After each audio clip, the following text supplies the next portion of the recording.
और अब झुंझुनू से बड़ी खबर। झुंझुनू में सेना के हेलीकॉप्टर की इमरजेंसी लैंडिंग का मामला। मौसम खराब होने के कारण 2 बार इमरजेंसी लैंडिंग हुई। झुंझुनू हवाई पट्टी पर हुई सेना के हेलीकॉप्टर की इमरजेंसी लैंडिंग। जयपुर से हिसार के लिए जा रहा था सेना का यह हेलीकॉप्टर। पहले रामलालपुरा भाटीवाड़ गांव की सीमा पर उतरा था हेलीकॉप्टर और इसके बाद दोबारा मौसम खराब होने से हवाई पट्टी पर हेलीकॉप्टर उतरा। मौसम साफ होने पर झुंझुनू हवाई पट्टी से रवाना होगा सेना का ये हेलीकॉप्टर।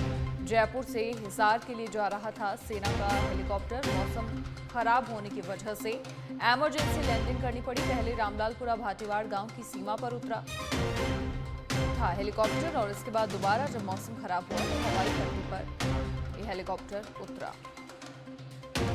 मौसम साफ होने पर झुंझुनू हवाई पट्टी से रवाना होगा सेना का यह हेलीकॉप्टर। झुंझुनू से ये बड़ी खबर, जहां सेना के हेलीकॉप्टर की इमरजेंसी लैंडिंग करवानी पड़ी। मौसम खराब होने की वजह से पहले रामलालपुरा भाटीवाड़ गांव की सीमा पर यह हेलीकॉप्टर लैंड किया गया और उसके बाद जब मौसम थोड़ा ठीक हुआ, वापस उड़ान भरी तो फिर झुंझुनू हवाई पट्टी पर लैंडिंग करवानी पड़ी मौसम खराब होने के चलते। अब जब मौसम ठीक होगा तब रवाना होगा सेना का हेलीकॉप्टर। मौसम खराब होने की वजह से सेना के हेलीकॉप्टर की इमरजेंसी लैंडिंग करानी पड़ी। जयपुर से हिसार जा रहा था सेना का ये हेलीकॉप्टर और मौसम खराब होने की वजह से इमरजेंसी लैंडिंग करवानी पड़ी। 2 बार इमरजेंसी लैंडिंग करवानी पड़ी हेलीकॉप्टर की और अब जब मौसम पूरी तरह ठीक होगा तो हेलीकॉप्टर रवाना होगा।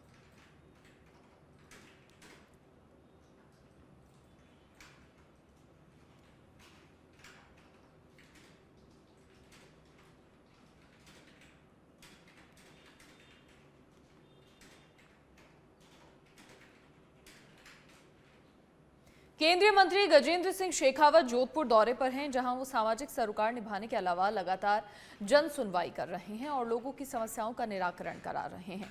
वहीं शेखावत ने मानसून को देखते हुए प्रशासनिक अधिकारियों की बैठक ली। इस दौरान उन्होंने मानसून से पहले की तैयारियों की जानकारी ली और जल भराव वाले क्षेत्र में विशेष ध्यान रखने के भी निर्देश दिए गए। के साथ में बैठ करके कि ऐसे सारे एरिया जहां वाटर लॉगिंग होती है, जहां जल भराव होता है बरसात के समय में, उन सबको हम चिन्हित करें और एक बार धीरे धीरे उनके स्थायी समाधान के लिए काम करें। लेकिन इस तरह देखिए, पिछले वर्ष भी एकाएक अधिक बरसात हो जाने के बाद में जोधपुर में बहुत सारे स्थान ऐसे थे जहां लंबे समय तक पानी भरा रहा और लोगों को असुविधा हुई थी। बनार रोड पर पिछले 3-4 साल से इस तरह की परिस्थिति बनती है।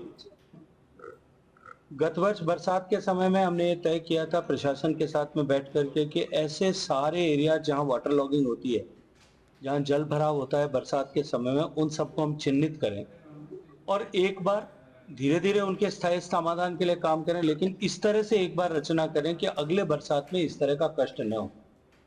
उसकी कुछ योजना बना करके पिछले दिनों में काम किया था, कहीं स्थायी काम कहीं अस्थायी काम, ये करके कि आने इस कम से कम बरसात में लोगों को जल भराव के कारण से कष्ट न हो और पानी का प्रवाह जो है वो निकासी सुचारू रूप से चलती रहे।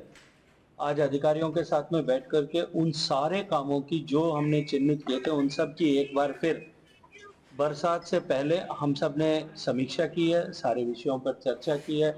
जो कुछ न्यूनताएं थी उन सबको पूरा करने का निर्देश दिया है। जहां काम की गति बढ़ाने की आवश्यकता थी, गति बढ़ाने के लिए भी निर्देश दिया है।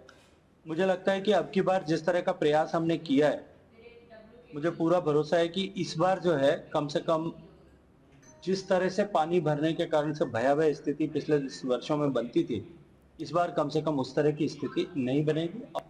और अब जयपुर के रेनवाल से बड़ी खबर, जहां भेड़ों के झुंड पर अचानक गिरा बिजली लाइन का तार में दौड़ रहे करंट से 22 भेड़ों की मौके पर मौत हो गई। सूचना पर विद्युत विभाग ने बंद की विद्युत सप्लाई। करंट की चपेट में आने से कई भेड़ों के घायल होने की भी जानकारी। सरपंच, पटवारी और विद्युत विभाग की टीम मौके पर पहुंची। भेड़ों के इलाज हेतु पशु चिकित्सकों की टीम भी मौके पर पहुंची। तेज आंधी से टूटी ऊपर से गुजर रही एलटी लाइन फॉल्ट को दुरुस्त करने में जुटी है विद्युत विभाग की टीम। कृषि उपज मंडी के पास नांदरी रोड पर बीती रात की पूरी घटना है, जहां भेड़ों के झुंड पर बिजली लाइन का तार टूटकर गिर गया और ऐसे में करंट की वजह से कई भेड़ें घायल हो गई।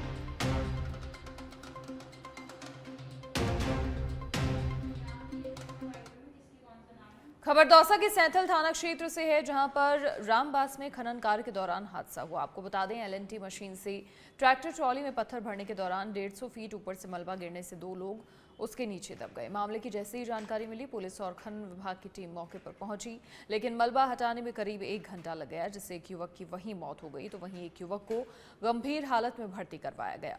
आपको बता दें कि इस मामले में ग्रामीणों का कहना है कि आए दिन यहाँ पर इस तरह से हादसे होते रहते हैं, जिसकी वजह से लोगों में खनन करने वालों के खिलाफ रोष है। उनके खिलाफ कार्रवाई की मांग की जा रही है।